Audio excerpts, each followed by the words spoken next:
getting a little warm there. So, hi True Hope family. This is Sasha, and I'm coming to you from my backyard. And we're going to do a devotional today. A little fireside chat, if you will. If you can hear me over this roaring fire. So this is an experiment. We'll see if it works out. But I have a passage, and you'll see kind of why I chose this setting based on our passage today, which is Hebrews. The book of Hebrews, and it's chapter 12, and it starts in verse 18. And I'm going to read it because it's really difficult to summarize this amazing passage in just a couple of words. It says, "For you have not come to what may be touched, a blazing fire, and darkness, and gloom, and a tempest, and the sound of a trumpet, and a voice whose words made the hearers beg that no further messages be spoken to them, for they could not endure the order that was given. If even a beast touches the mountain, it shall be stoned. Indeed, so terrifying was the sight that Moses said, 'I tremble with fear.' But you have come to Mount Zion, and to the city of the living God, the heavenly Jerusalem, and to innumerable angels in festal gathering, and to the assembly of the firstborn who are enrolled in heaven, and to God, the judge of all, and to the spirits of the righteous made perfect, and to Jesus, the mediator of a new covenant, and to the sprinkled blood that speaks a better word than the blood of Abel. See that you do not refuse him who is speaking. For if they did not escape when they refused him who warned them on earth, much less will we escape if we reject him who warns from heaven. At that time his voice shook the earth, but now he has promised, 'Yet once more I will shake not only the earth, but also the heavens.'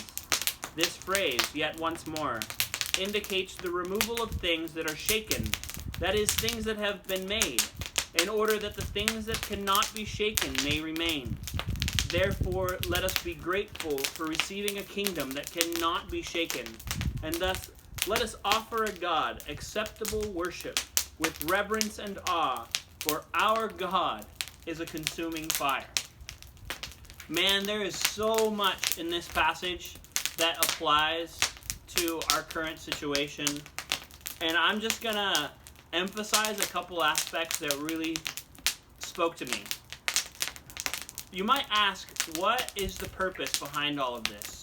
If God is allowing COVID-19 to do what it's doing right now to us, if he allowed the earth to quake a few days ago, thankfully there was no damage, there were no injuries, but it's like it just shows how temporal, how shaken, like this passage says, that this world is.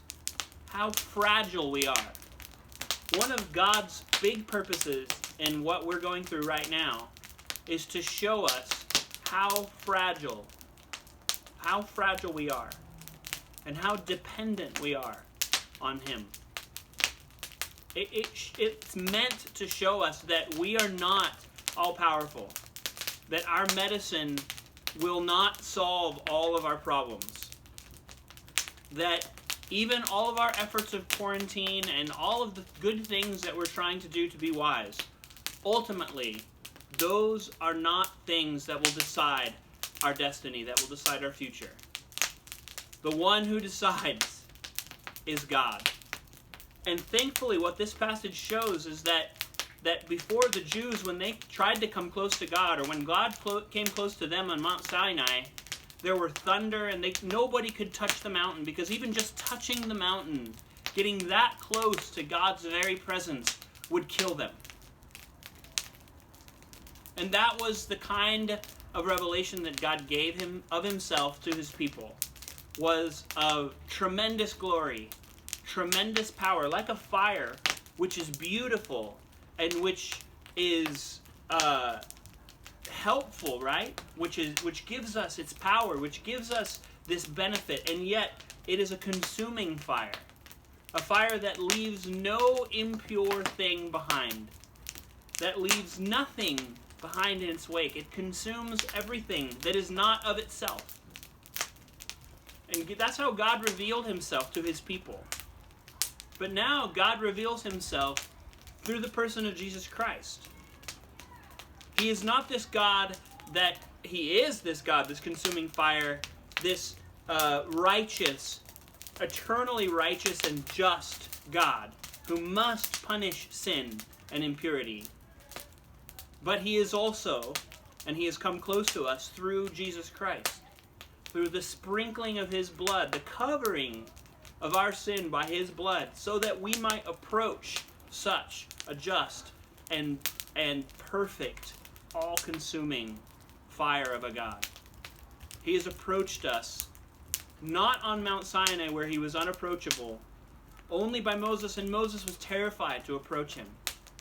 But now he has come to us through the person of Jesus Christ, through this humble, loving, merciful man who gave himself on the cross for us, so that if we believe in him, we're spared from this judgment, and we're actually incorporated into this hot, glorious life, this pure, wonderful, beautiful existence, spiritual existence for eternity with God himself, because Jesus has given us that approach.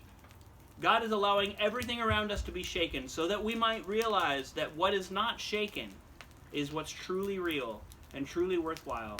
And Jesus has given that to us through his sacrifice. Man, there's so much more I could say, but suffice it to say that how wonderful it is that we, as everything around us crumbles and is shaken, that we cling to and hold on to our unshakable God and what he has given us in our salvation in Jesus Christ. Thank you. Love you guys. Man, I wish I could see you. Hope to be able to see you soon. We'll see you later.